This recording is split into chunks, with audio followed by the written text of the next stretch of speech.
And I said, yes. And then I said, shut up. So you've got to learn to stand up to yourself inside yourself and short circuit, override that conversation that's always going on. 85% of what that conversation will tell you is negative. It's negative. It will tell you you're tired when you really are not tired. It will tell you you can't do it. It will fill you with fear. So you've got to watch that conversation. And when you find it going on, you've got to stand up to it and say, I'm going to do this anyhow. I'm afraid, but I'm afraid not to do it. And I'm not going to let you stop me. The biggest challenge that you will have in life is you. There's an old African proverb that says, if there's no enemy within, the enemy outside can do us no harm.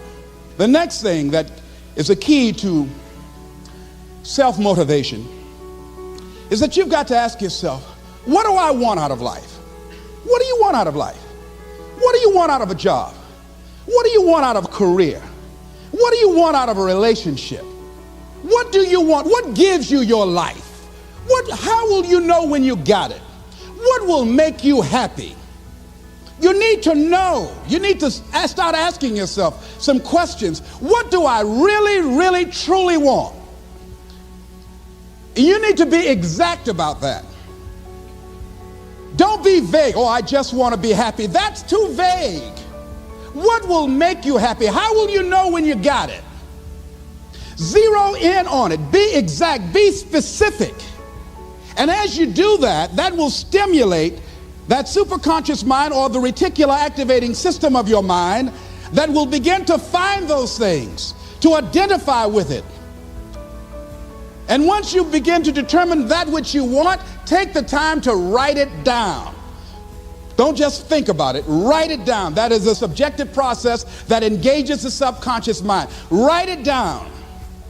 Once you write it down, read it 3 times a day, morning, noon, and night. Why is that important? Because what it will do, it will cause you to focus. It will cause you to concentrate.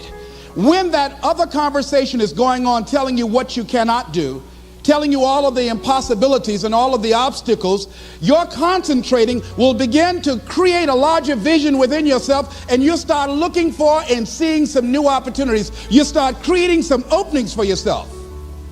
As you begin to read that every day, day in and day out, that will make you focus. That will discipline your thinking.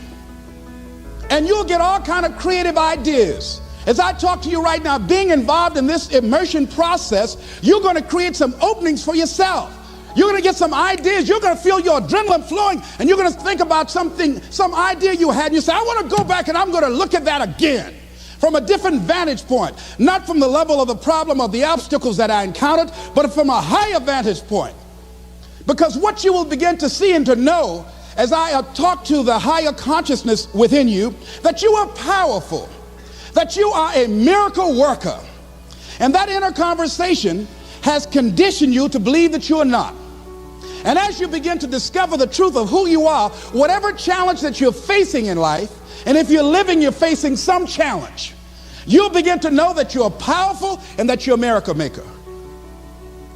So as you begin to write down exactly what it is that you want, read it every day. The next thing is, see yourself there. How will you feel once you get there? What will the experience be like for you? What will be different?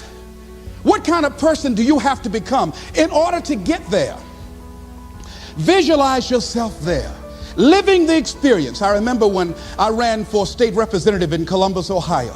And I had a lot of people telling me, and you got to watch not only the conversation within, but the conversation without.